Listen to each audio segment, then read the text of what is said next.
I like doing this presentation. It's a presentation that I do at the end of January each year. We get about 14,000 people a year that watch this. And I change it throughout the year. As you can imagine, the presentation goes stale in a few months, so we have to constantly update it. And we have in-house staff that does that. And our goal is to basically give you some nuggets. You should get enough information from this to say, okay, I got something actionable. I learned something that is not available to the general public. That's our goal. It's as simple as that. I find all you need is two or three powerful nuggets of information that you don't have or your investors don't have to sort of leapfrog you to the next level. This is information about me. We have about 25 properties in 17 metros. The portfolio has shrunk, so it was over $1 billion. It's now 660 million. Two reasons. The value of our portfolio has fallen by about 20%, along with, I think, everyone else's portfolio. And we have, in 2022, we sold a truckload of properties. I couldn't believe the prices I was getting in 2022. So I just wanted to sell everything I had. Unfortunately, didn't manage to sell everything, but sold a lot. Um, these are some of the properties in our portfolio. We do a lot. So 8 different asset classes. So we do multifamily value add. We build new apartments. You can see some of them. Single family built to rent, fourplex built to rent, student housing, built to sell townhomes, self storage, flex industrial, a lot of different things. You learn different things from each one of these, and I like that, right? So here's some reviews. This crowd obviously is a syndicator crowd, so I don't want to get too deep into reviews or returns. That's not what you're here for. Let's just go straight to the information, right? And we're going to dive into real estate. Now, I fundamentally believe that you really don't want to talk about multifamily until you cover single family. People in our industry hate to hear it, but the multifamily industry is just an adjunct of the single family rental industry. Single family is a much larger industry. We build 1 million single family homes in the US every year. We build about 450,000 apartments. Also, there's more single family rentals than there are multifamily rentals. Did you know that?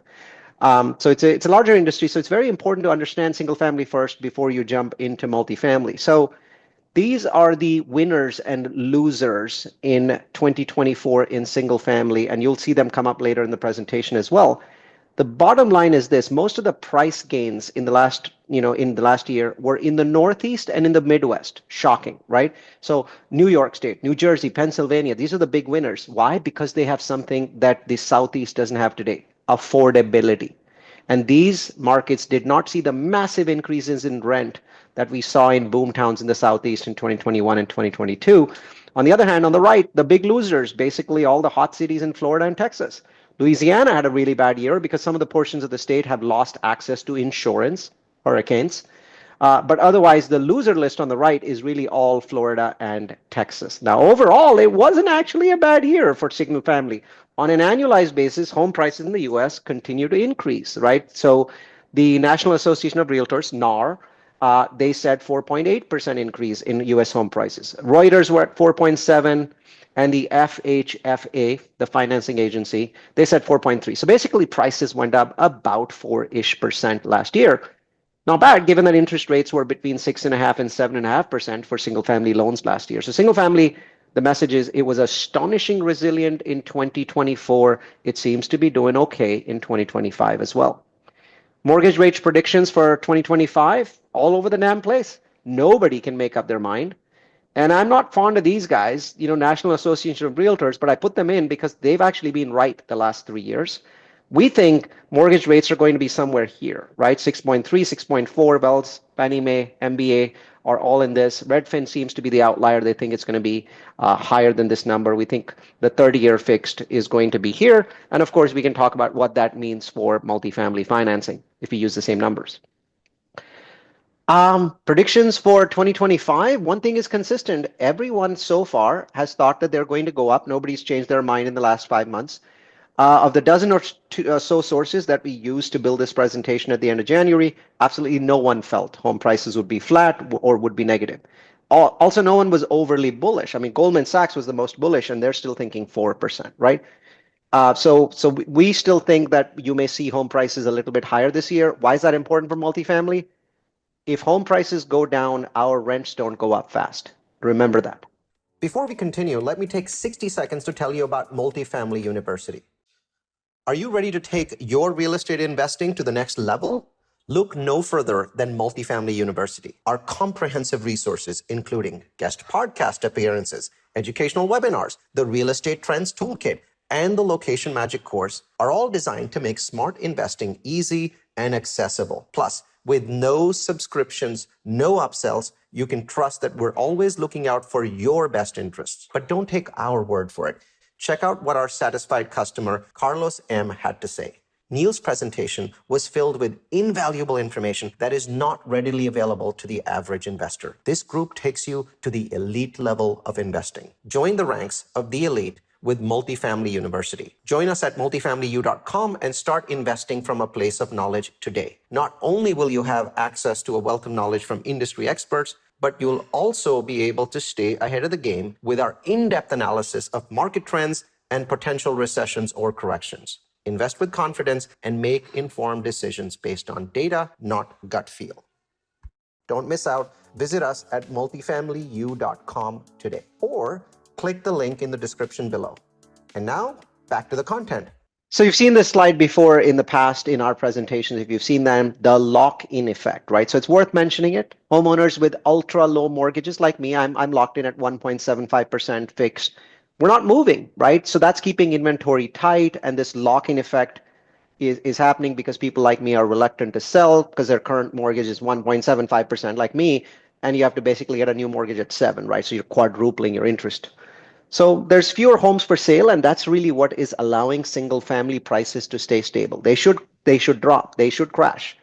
Interest rates are double what they were 3 years ago. Home prices should be at least 10 to 20% lower, but the lock-in effect keeps that from happening.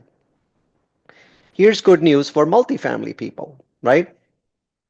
In 4 years, salaries in the US are up 25%. That's very good because, if they're up 25%, they can pay more in rent.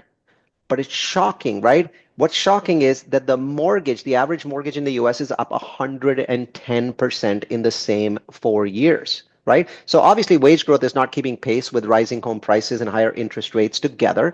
And that is making homeownership impossible for many buyers. I call them the missing middle, right? 18 million American families now have a 0% statistical chance of ever becoming homeowners. Most of them do not know. This crisis is state by state, right? That big circle is showing you just how unaffordable homes are in the US. The top of the circle, the darker colors, these are the least affordable. So Hawaii, California, all that sort of stuff. And then you go down and then it starts, West Virginia is the most affordable market in the US, then Iowa, and then Kansas City. But even Kansas City is now at 3.2x price to income.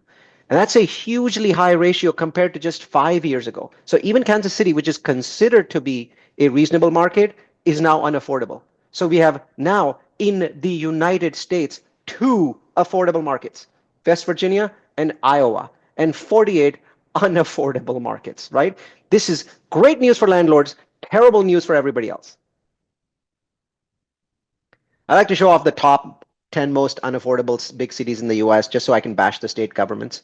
So San Francisco, 76% of your income is needed to buy a median priced home. That's disgusting. Should be around 20%. Los Angeles is worse, 77%. And now we have markets in the Southeast, Florida, 63%, right? This is Miami. So this unaffordability or affordability infection has started to spread to places like Denver and Miami. So it's not just a coastal problem anymore, right? It's just everywhere. Today, a buyer needs to earn $116,000 to buy the median home in the US, right?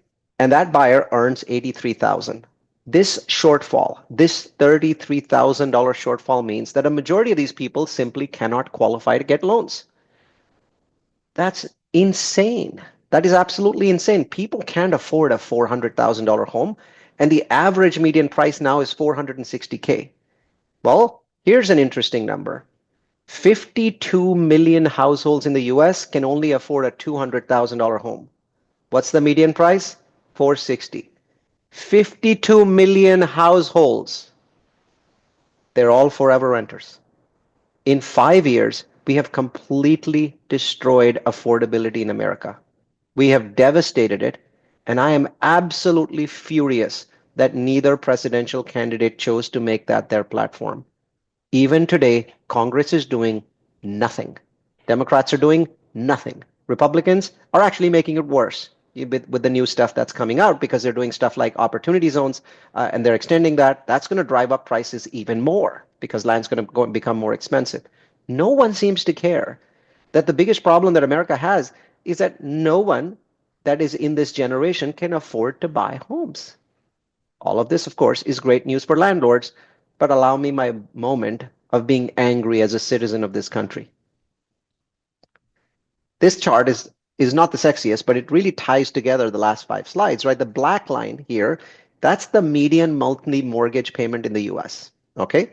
And the green line, that's the median multifamily rent, right? So take a look from the left, from all the way from 2002, and you notice that until 2021, these lines were pretty much tracking, right? And then right here, what the F happened, right? This is COVID. And then at this point, this gap between the average mortgage payment and rent, it just goes crazy, right? It's incredibly large. If anyone tells me that after understanding this graph, they can't figure out why they should be a landlord, then I'm going to send you a free pack of Ritalin because you need it, right? The affordability gap is astonishing. In US history, we have never seen anything like it.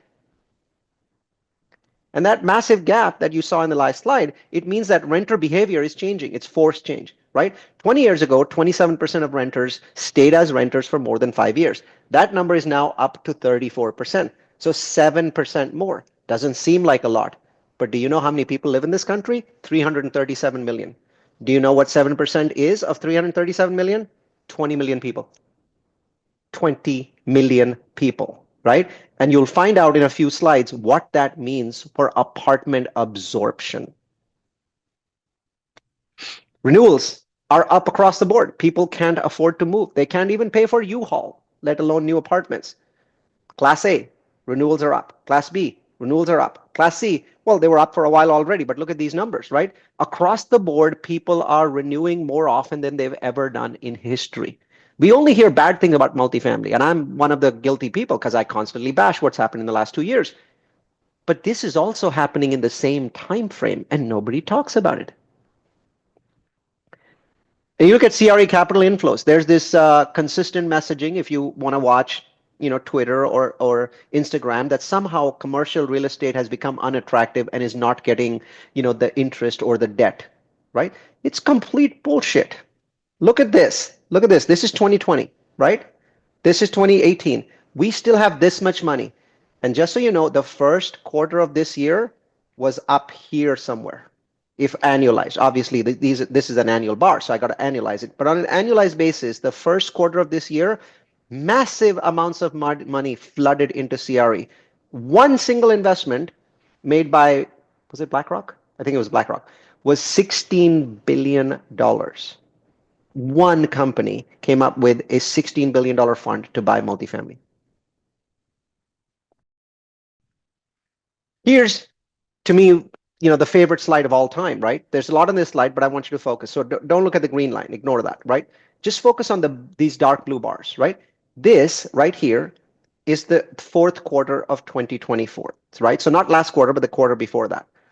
So if I annualize the absorption of apartments in that fourth quarter, if I annualize it over a year, we absorbed 667,000 new apartment units on an annualized basis. That, folks, for people like me, that's an absolutely mind-bogglingly batshit crazy number. And yes, it has happened before in US history in one quarter. That one. Do you see this? This is the fourth quarter of 2021. So it happened once before, but the government was pouring trillions of dollars directly into our pockets back then. So I think it's fair to ignore these two bars here. But this number shows that whenever the US creates new households, these guys, it doesn't create a single family household. It's only creating renter households, right? So as people come of age and they get to the point where they don't have to live on mom's couch anymore, they become renters. This absorption is incredible. Everyone talks about the fact that rents are not going up. Everyone talks about the fact that there's concessions. Everyone talks about the fact that multifamily is 20% down. Yes, but has anyone talked about the fact that we are now seeing absolutely record quarter after quarter, month after quarter absorption numbers for new apartments in the United States. That's because nobody even uses that word absorption anymore. But I think it's the most important word in commercial real estate. You should be looking at absorption in a CoStar report all the time. Every single CoStar report has absorption. Why don't people talk about it? And you might say, yeah, great, we have awesome absorption, but do you know how much supply there was in 2024? Too much. That supply in 2024, it was bad, right? I have brand new apartment complexes, 2 months concession, 2.5 months concession, free cruise vouchers, all kinds of stuff. But we're not in 2024 anymore. So stop living in the past. We are in this year, 2025. And this, folks, is the projected by CoStar right here, CoStar. This is the projected supply of apartments in 2025. This is what we absorbed last year. This is what we are going to provide this year. You notice that this is a 50% decline. Why? Because in 2022, money was free. Everybody and their mother started to build apartments. Those apartments are now built, and now you can't get money. Now money is twice as expensive for new construction. Now equity is very hard to find. So the number of apartments projected to deliver in 2025, 2026 is plunging. And that's why everyone is projecting high rent growth in 2026 and 2027. I know we're in 2025. Sorry, you don't get from a bad year to a good year in a single year. There's got to be a gap year in the middle. We are the gap year right now. So these are 2025 deliveries, right? So there's still markets that have a lot of delivery coming in that you should be care about. So, this sun's going to clue you in. Almost all of this applies in the Sunbelt, right? So Charlotte, Miami, Nashville, Raleigh, Orlando, Phoenix, Fort Lauderdale, Austin, right? They still have a lot of supply coming in. So be careful, right? Though as a percentage of their inventory, all of these numbers are far, far better than last year for every market in this list, right? So every market in the list has less supply as a percentage of their inventory compared to last year. So last year was the shittiest ever, right? The markets at the bottom of this list, some of them are really powerful markets. San Antonio is a perfect example. I'm raising rents in San Antonio. I have a Class A lease up. I have raised rents by $100 in the last 4 months because the supply in San Antonio abruptly ended, right? So all of my competitors that had 2 months off, they went away because why would they offer 2 months off if they're filled up, right? That's stupid. You only offer 2 months off when you're filling up, not when you're filled up, because once you're filled up, you only have a few units every month that you have to fill, right? So they got rid of concessions. There's a building next to me, 320 units called Sterling, like literally shares a wall with my building, right? They've raised rents by $200 in the last 4 months. Why? Because of this bar. San Antonio doesn't have as much supply coming in as Charlotte or Miami or Nashville. So this market is hammered. Prices are really, really low. But San Antonio is still a great growth market in Texas, right? This is the time to look at it. You know what market's better than San Antonio? This one, Vegas, right? Vegas is becoming truly, truly different from what it was 10 years ago. It's becoming a completely different kind of market. I know it has a bad rep. That's why I buy.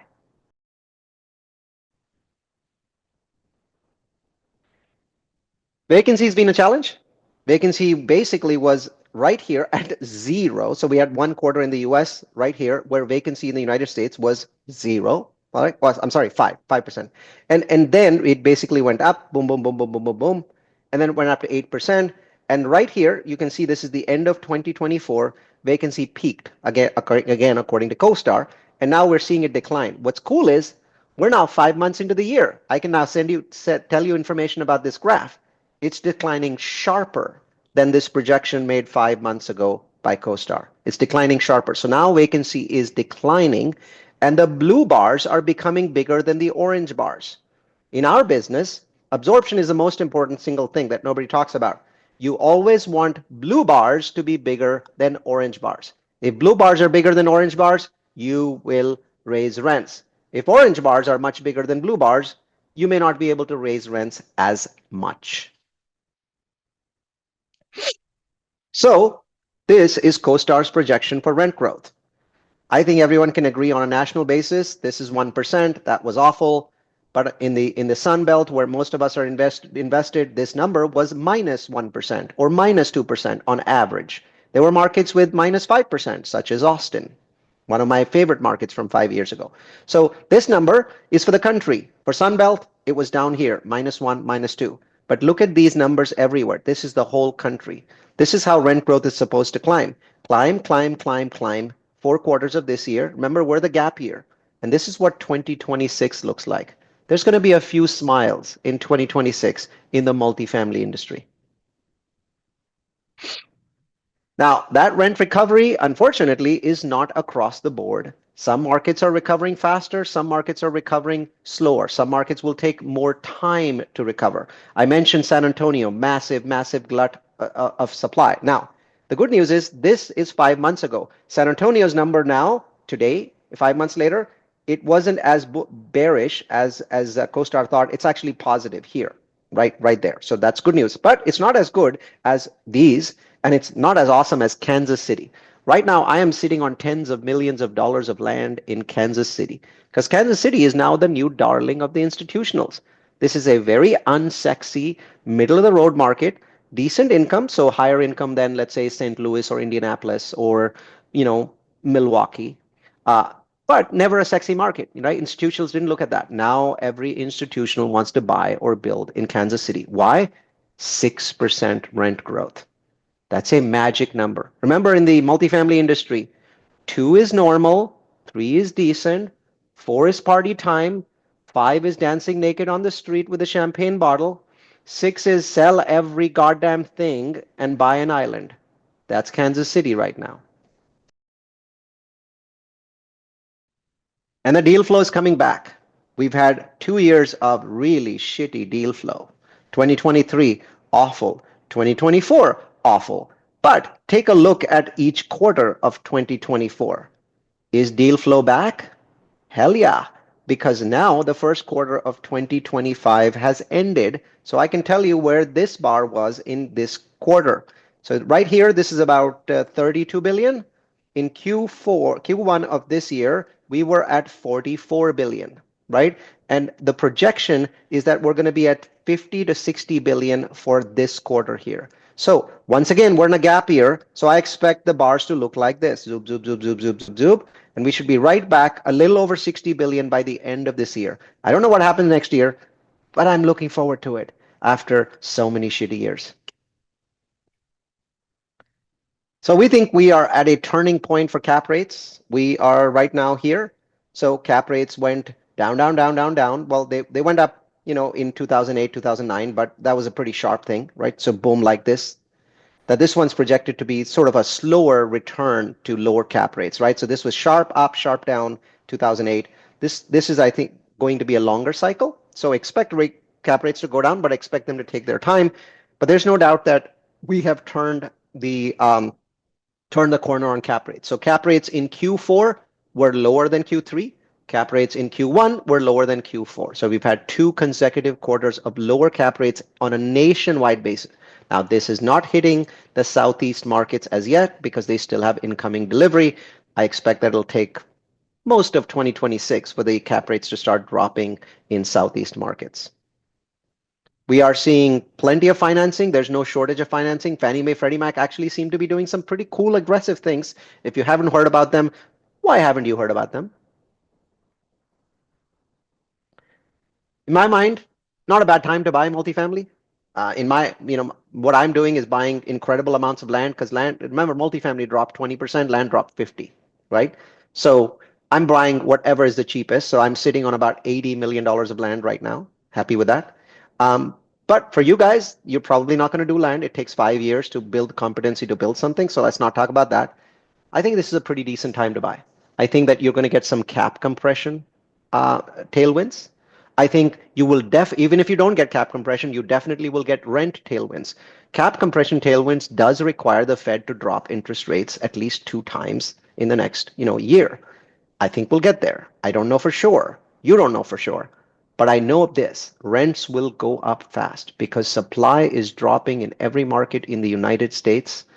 And the markets where I have properties where the supply has ended, I am raising rents like crazy. I'm raising rents in Killeen. I'm raising rents in Tallahassee. I am raising rents in San Antonio. I am raising rents in Chattanooga. Why? Because those markets are not primary markets. The supply is ended, and I'm back to the business of multifamily rather than the business of basically putting out fires. So That's my belief. Now, time for the shootout. I'll give you some of the cities that I think are good ones to invest in. Um, oh, well, this one's this one's a property. You guys are syndicators. I'm not going to pitch a property to you. I'm going to just go through this. Boom, boom, boom. This is a property that I've already built, by the way. It's people are coming in at the end of this process. Just go through, through, through, through, through, through, through, through, through, through, through, through, through. All right. Whenever I look at where to invest, the first place in all of my slides for the last 11 years that I've presented this is always U-Haul, right? And what's cool is that the winner this year is surprising. South Carolina beat Texas in terms of migration. And I know it makes sense because Texas is becoming a more expensive state. People want to go to inexpensive states. And then Florida and North Carolina, they're pretty much where they were last year. Texas moved down one level. But the most important statistic on this slide is not number 1, 2, 3, 4, 5, 6. It is not even number 7. It is number 8. Indiana is up 27 slots in a single year to number 8, the first time it's ever made this list, and it's moving at an absolutely astonishing speed. Keep an eye on the state of Indiana. Our favorite city ranking group, we have 10 or 12 that we track, is the Milken Institute, right? Over the last 10 years, our projections for best cities, mine, have often matched that of Milken, but we usually come in a year before them, right? So they're a very large organization. They're very conservative. For example, their pick for city of the year this year is Raleigh, North Carolina, which happened to be, if you came to our webinars, our pick last year. We've also picked Austin in the past before they did. Now, the most interesting one in this list is the city of Ogden, Utah. So if you don't know about Ogden, Utah, please go take a look. I also like the Northwest Arkansas area a lot right here. So one of the cities at number 7 is Fayetteville. It's in Northwest Arkansas. Fantastic area, incredible growth. I'm buying a $36 million property there in a few days. Here's a list of small performing, some of you like small cities, small performing cities from Milken. These are cities that are typically 150,000 or lower. Once again, we've already picked St. George. We have a beautiful property there that we built 4 years ago. We've already done Idaho Falls. We have 2 beautiful properties in Idaho Falls, so we're happy that these are now coming up in the list. So I recommend these 2 from this list. This is Zillow's list. It has Buffalo repeating at number 1. It was number 1 last year as well. Hottest real estate markets. Again, Buffalo is a very affordable market. That's why it's at the top of this list. It's not a growth market at all. What really exciting to me is to see Indianapolis at number 2. We've been talking about Indy for 4 years, telling people Indy, Indy, Indy, Indy. Now, finally, we're starting to see them in the list. So this was our runner-up last year as up-and-coming city. Also great to see Kansas City at number 8. Doesn't quite have the momentum that Indianapolis has, but both of these cities are doing extremely well compared to the last 10 years. Philadelphia is a perennial sort of underperformer, so it's nice to see Philly in the list. But it's really hard to beat Indianapolis because it's got so much greater population growth than either Philadelphia or Buffalo. All right, I'm done with the city list. I always end my presentations by sticking my neck out, making 2 predictions. I pick the best up-and-coming market in the US, and those usually tend to be smaller markets. And then I pick what I consider to be the best market for real estate investment in 2025. So you guys ready? All right. Our pick for best up-and-coming market is Las Vegas, right? This is the first time we have had Las Vegas in the list in the last 11 years. The numbers are just so good, right? There's so many good numbers. But we've highlighted one. Population growth over the last 3 years for Vegas has been 4.5 times faster than the national average. Even Texas doesn't see this kind of growth. There's just a lot going on in Texas beyond the casinos, beyond the tourism, so enthusiastic, 2 thumbs up as the best up-and-coming market in the US. And then drum roll, our pick for the best market in the US for 2025 is, no surprise, Indianapolis, right? So we could have picked Vegas. They're both, great markets. We picked Indy because we're seeing a higher quality of job growth. So the Vegas has plenty of jobs. Indy just has higher quality, right? So we're seeing significant institutional interest. It's showing up in the BlackRock list. It's showing up in the Blackstone list. Maybe because, Vegas doesn't have a good name. I don't know. We're seeing strong rent growth. We're seeing very little supply.